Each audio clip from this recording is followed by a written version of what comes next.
we've had quite a bit great comment feedback on our highlighting of each of the different services in the U.S. military. And so we want to continue this week with the U.S. Army. And we actually have two of our very own associates, Mike Tatu and Earl Mazerolle, both West Point classmates and colleagues at SMA.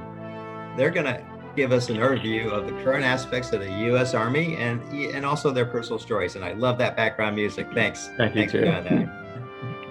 Let's hand it over to Mike and Earl. Okay, let me go ahead and share my screen here, and hopefully everyone can see. We got you. Okay, so just interestingly enough, this is a picture of the mural in one of the alcoves in the mess hall. And our class actually had a big donation, and we paid for it to get restored. And the reason it needed to get restored was sometime around 1972, there was a huge food fight at West Point. And it was leading up to Army Navy and rowing of tables. And so anyway, that's kind of the story behind that chart right there. So what we would kind of like to talk about, Mike and I met in 1972. We were in the same company at West Point, F4. So we spent 4 years together in that same company. I'm going to tell you about my story from the military and a little bit of my personal story, same with Mike.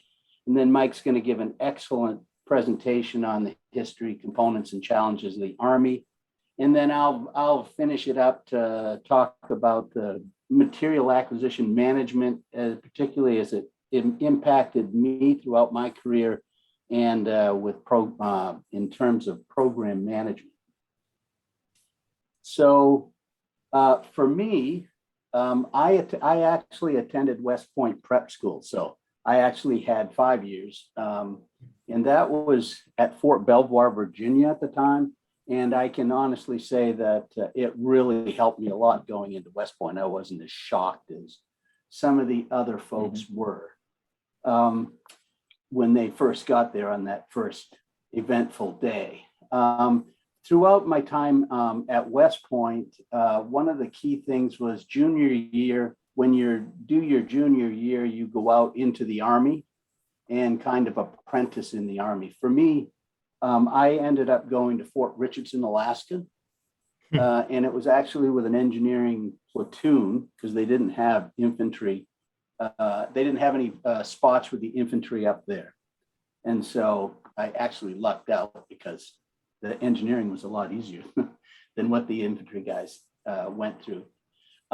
After 4 years at West Point, I chose the field artillery branch, which brought me started into my military career. I didn't retire from the military, but I spent a number of years there.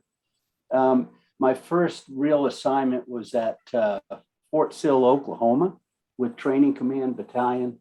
And we trained all the soldiers that came out of their 9-week basic training. We taught them the advanced individual training for 3 weeks on how to fire and maintain M109 howitzers, 8-inch and 175.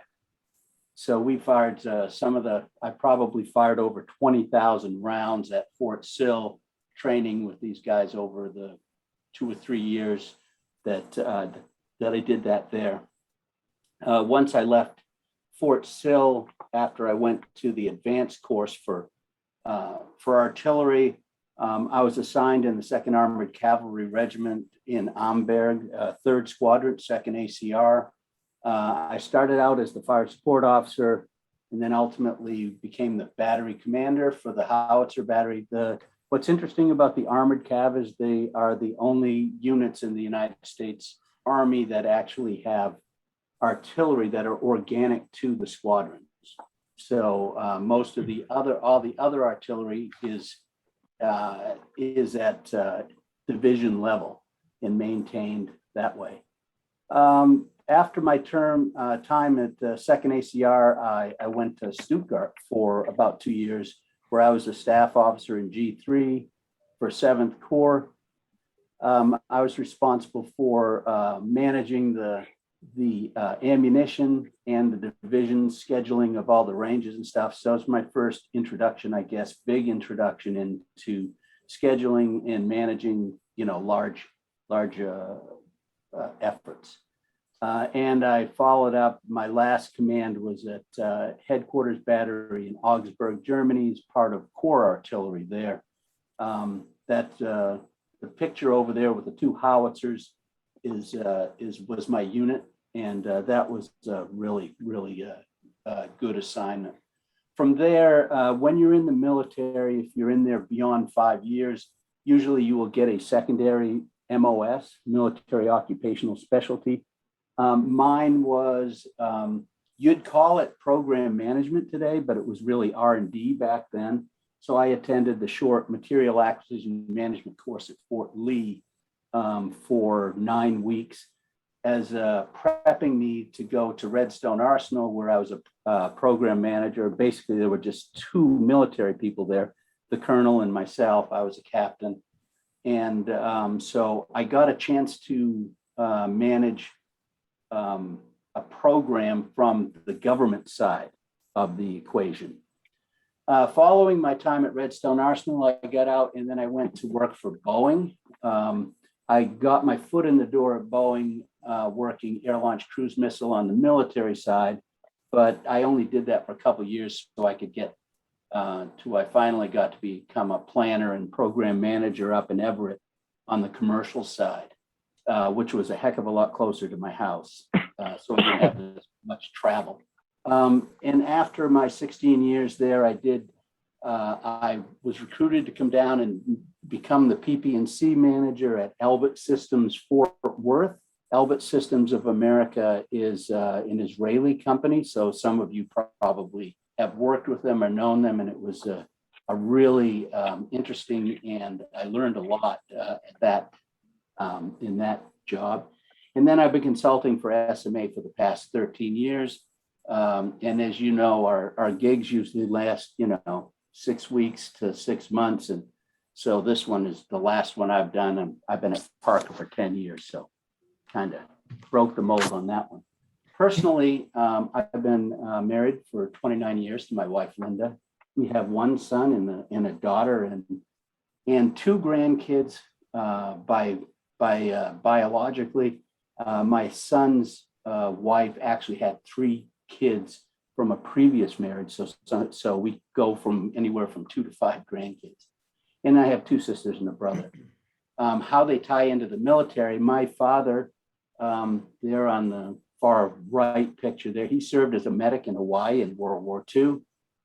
Fortunately, it was after December 7th, so otherwise I might not be giving this presentation. My father-in-law served in the Korean War. That's his picture in the middle there. And then my sister and my brother both served in the Air Force National Guard. My son was a combat engineer who served in Iraq and Afghanistan. And there's a picture of him on the left with Stan McChrystal, General McChrystal, who he met, who was a classmate of Mike and I, class of 1976 also. So he met him when he was at Fort Campbell, Kentucky. Chris my son was also an Army diver. So he was stationed in Hawaii, and you can see him in his dive outfit. So they did some pretty deep diving. So now I will pass this on to Mike for his story. Yeah, so very similar as far as the first part of it. I attended West Point. It was basically a scholarship opportunity. I didn't realize, I thought West Point was very political. You had to know that you're a congressman. You had to be political to get in there. Fortunately for me, though, my congressman had and this is a good way to do it, is he says, I have 5 candidates. I have 1 slot. West Point, you pick. And fortunately, I was the one that was picked. So I ran track and cross country. I wasn't recruited to do that, but I made the team. All 3 years that I ran. Then I had some back issues and I couldn't run anymore. I was a cadet company commander for we split up into 3 details. So I was the 1st detail company commander. that was a great experience. But my best experience was with the Army at Fort Carson, Colorado. Prior to my junior year, it was basically what we called AOT, but it's really OJT for a young cadet. And I took the place of a second lieutenant who had to be away. And it just so happened when he left, we had this big operation. It was really, it was with a cavalry unit, and that convinced me to go into the armor branch because I liked what they did. I'm Airborne and Ranger qualified, which is different. I'm not an Airborne Ranger. I wasn't in an Airborne Ranger unit, but I did that at the time in the mid 70s.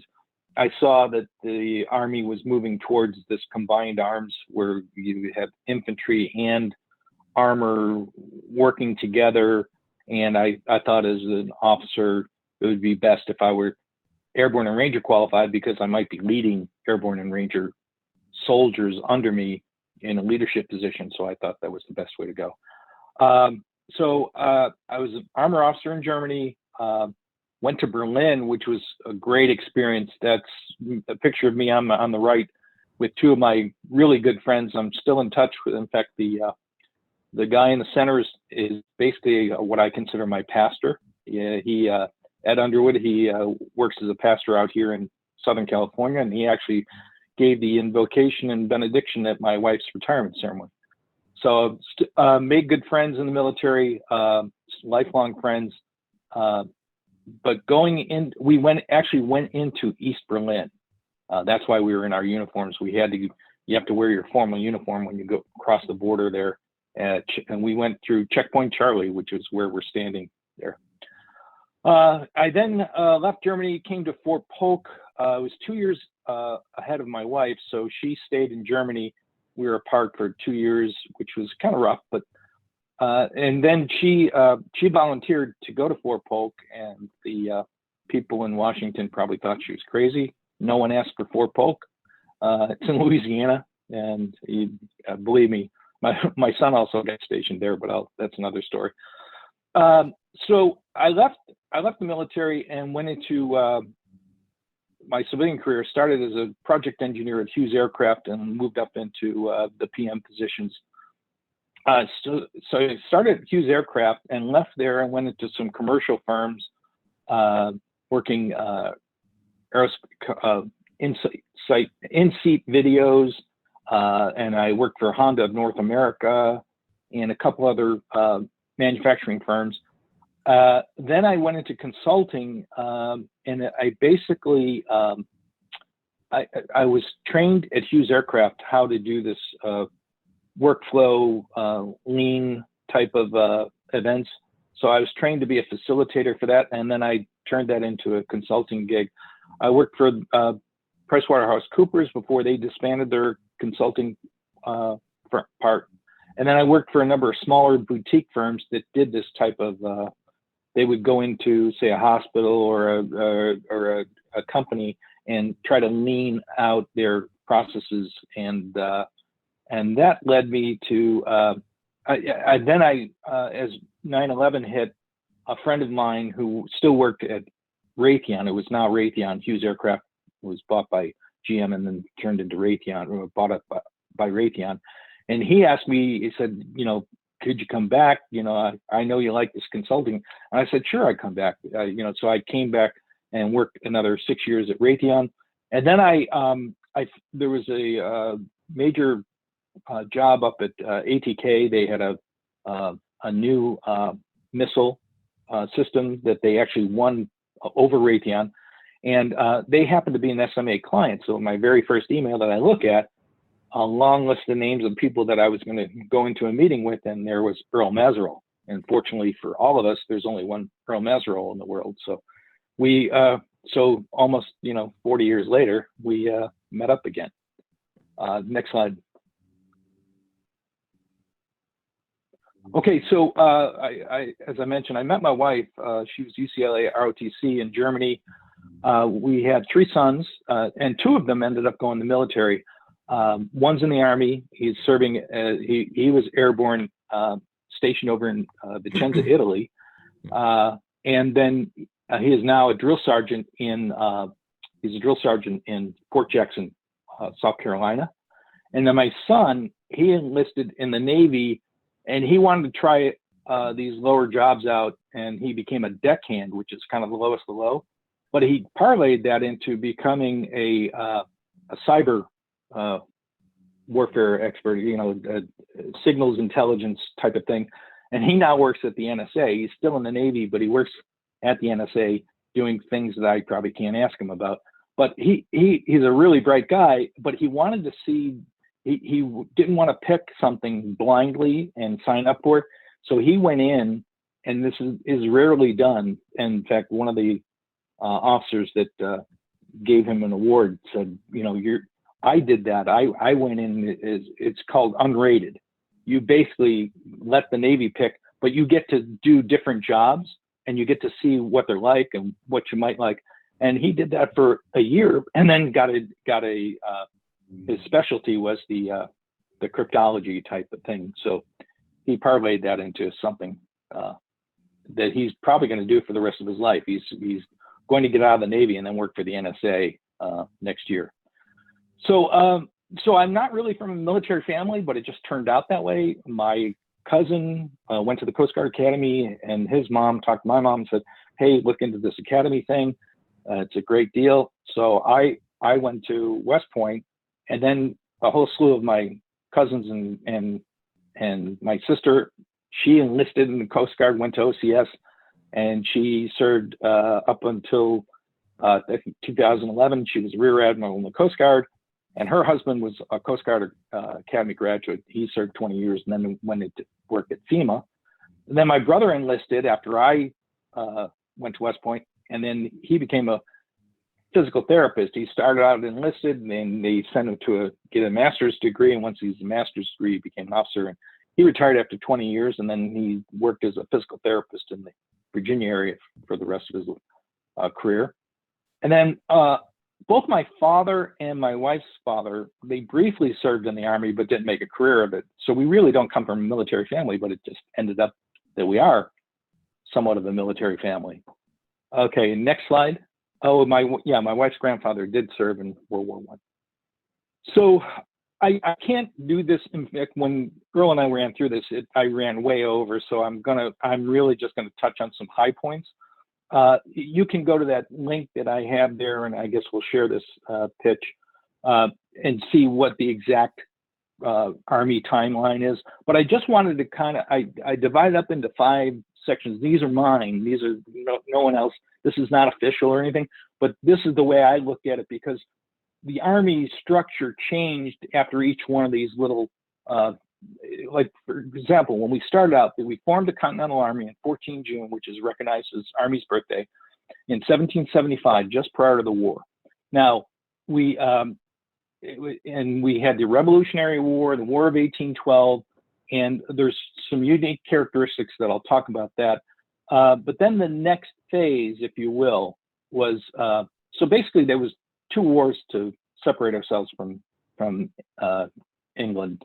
And so then the next phase, we were trying the initial expansion. We had the Louisiana Purchase, and we're moving out, and we actually basically took Florida away from the Spain.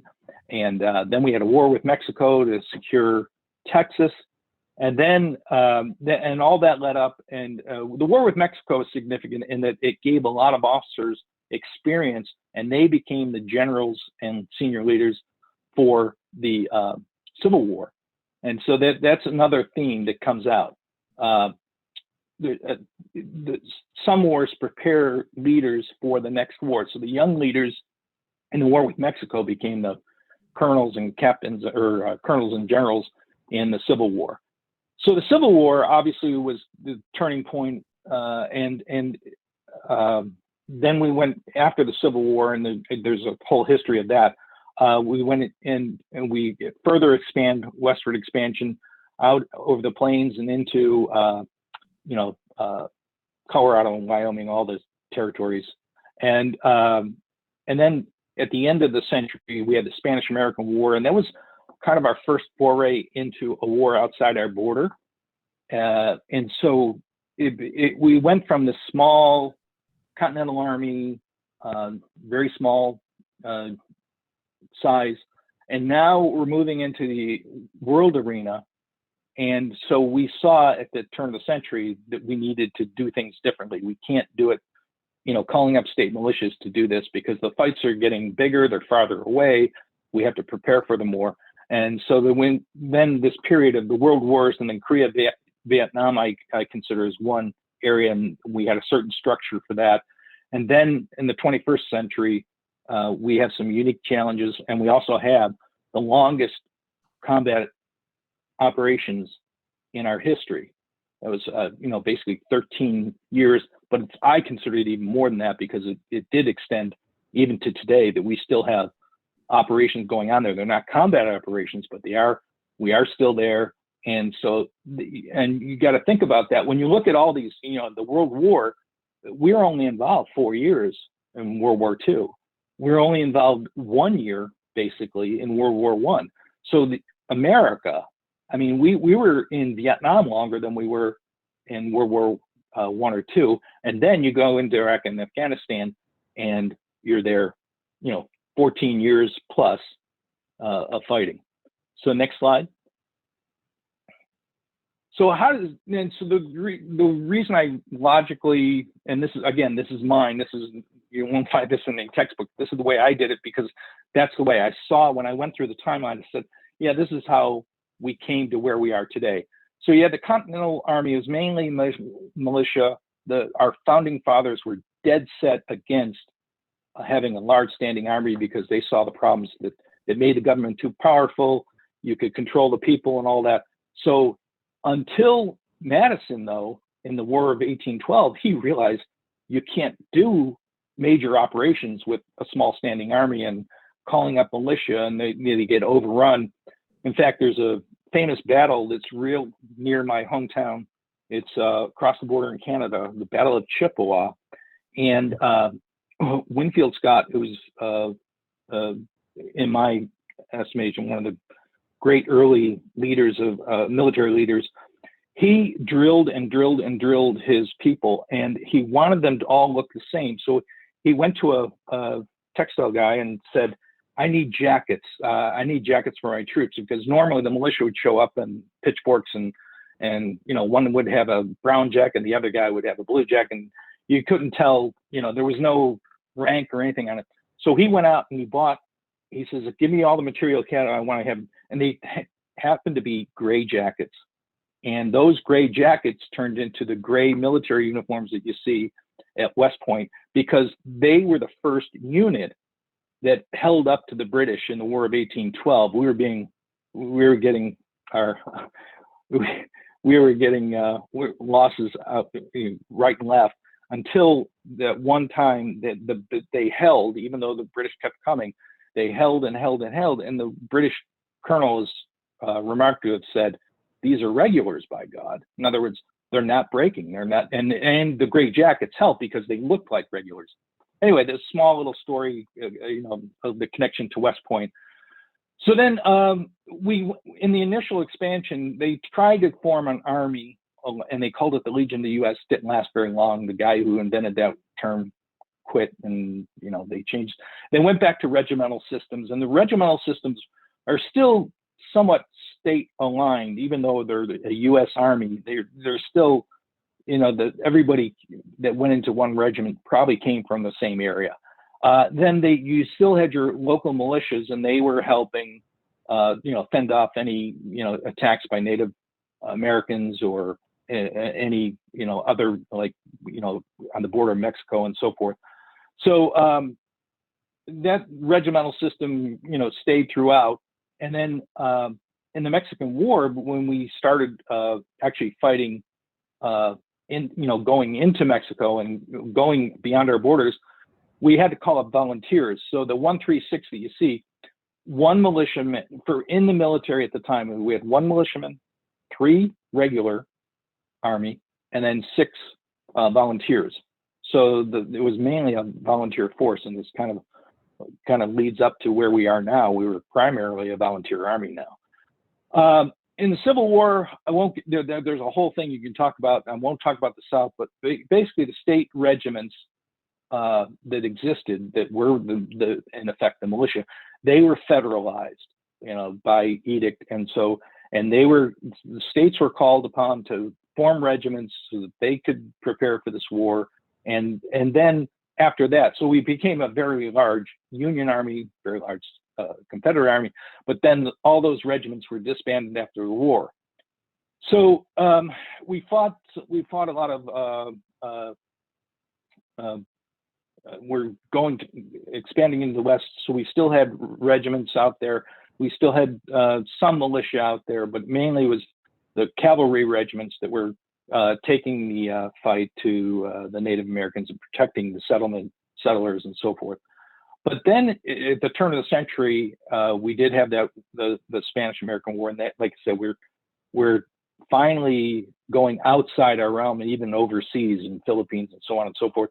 And so the Army saw a need that we need to have the strategic structure to handle not only fighting within, the 50 states or the 40 some odd states or whatever it was at the time, but they needed something that would project itself out, because these wars were becoming a little bit more complex and worldwide. So they established the Army War College in 1901, and that's where the leaders go to learn about strategy and national strategy and so forth. And also around the same time, the Army Reserves was formed, because we realized that we couldn't rely on militias and regiments to be called up. We had to have a formal system where we have people that are in reserve, they're trained and everything, so that they can support major efforts. We had a national army, but the National Army, in between all those wars, was underfunded and understaffed. People like Dwight Eisenhower, who became, he rose up to lieutenant colonel, and then, he went back to major, and he stayed a major after World War I. He stayed a major for years and years and years. So we probably lost a lot of good people, leaders at that time. But anyway, in between the wars, then we staffed up for the World War II, and again, after that, we disbanded a lot of units. The Army went away, and we were totally not ready for Korea. There's stories about Korea where, they went there, they barely had enough bullets. They didn't have cold weather clothing. We were totally unprepared for the Korean conflict. And then again, we were totally unprepared for the Vietnam conflict, because it wasn't a world war, it was more of a guerrilla warfare. And so the saying is, we're always ready for the last war. We've always prepared for the last war, and we don't look ahead. And so with the 21st century, we do need to look at what's in the future, not what we did in the past. What was successful in Iraq and Afghanistan? We might need something completely different in the coming age. So the 21st century, we have the asymmetric warfare that I've talked about.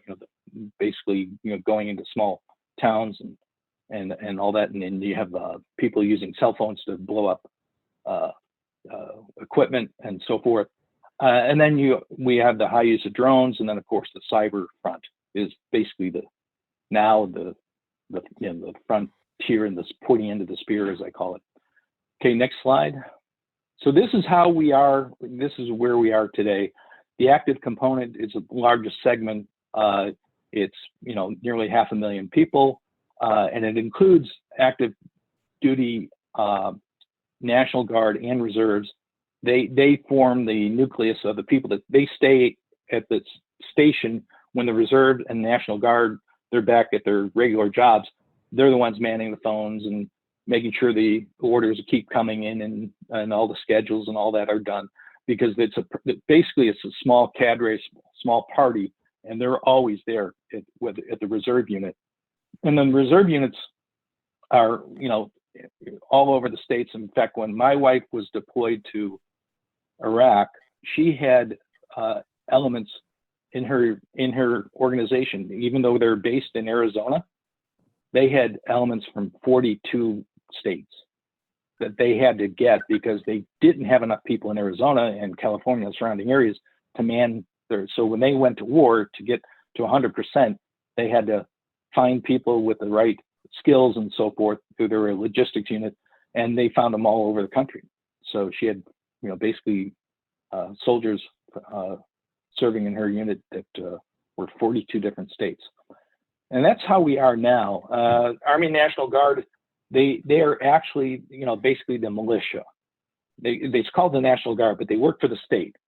So the National Guard is not under federal control unless there's a national emergency or there's a conflict where it requires them to be called up to federal service, called being federalized. And then there's a large contingent that I didn't even know about when I was doing this research. We have 252 Army civilians, and I think that's been a big push lately, is that jobs that, rather than have soldiers do jobs that, administrative people can do, they've hired Army civilians, and they do the things, other than, the fighting. And so we're relying a lot on Army civilians now to fill basically the needs of the force. So what are the challenges? Well, I talked about the long continual operation that we had, and that was the longest in our history. That's unfortunately has a horrible effect on morale and retention, especially. We're having a tough time meeting our retention goals. We're having a tough time meeting our recruitment goals. But the retention is the thing, because you're losing key elements and your key people.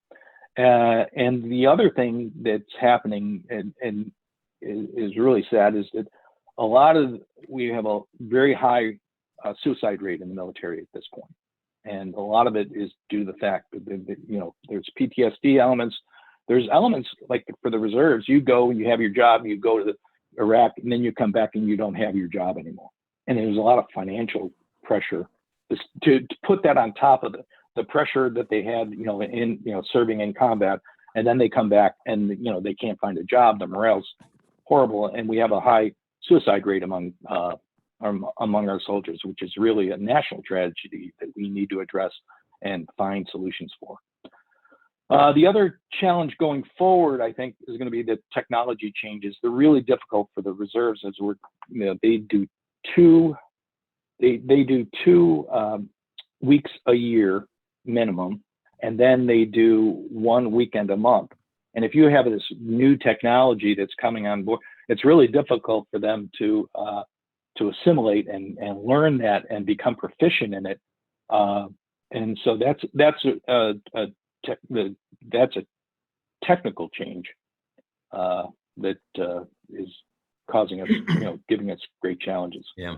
So I'll turn over to Earl, and Earl kind of will segue into how this, Yeah, actually, Mike and Earl, we only have a minute left before we need to get to the other segments. So thank you, first of all, for that. Very impressive. First of all, for your personal stories, and for I think, a very impressive analysis, kind of how the Army undertook major shifts during each of the periods. So Earl, why don't you go ahead and take your slide, and then we'll move into the opportunity spotlight. Okay, I'll make this the fastest slide in the world.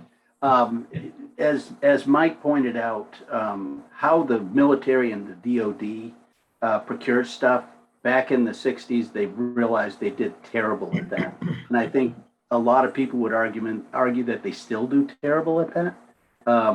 But it's a pretty complicated process, as you can see down there on the right. And I know that there are a number of you out there that know that system a lot better than I do. I haven't been around the military side of it, but that military acquisition management course that I had back in '85, they didn't even have terms like project manager, program manager.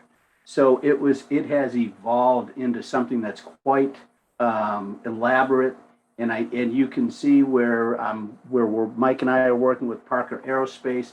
They're still following a lot of the same principles that we have. Not only how you design here in the engineering group, in the engineering phase of it, but also how do I support the production and the operations, and then how do I support the soldiers and the airmen, et cetera, out in the field.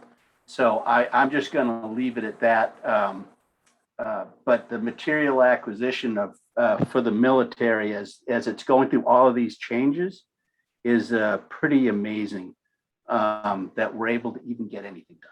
Yep, absolutely indeed. And that chart on the lower right, many of us are very familiar with it. Yes.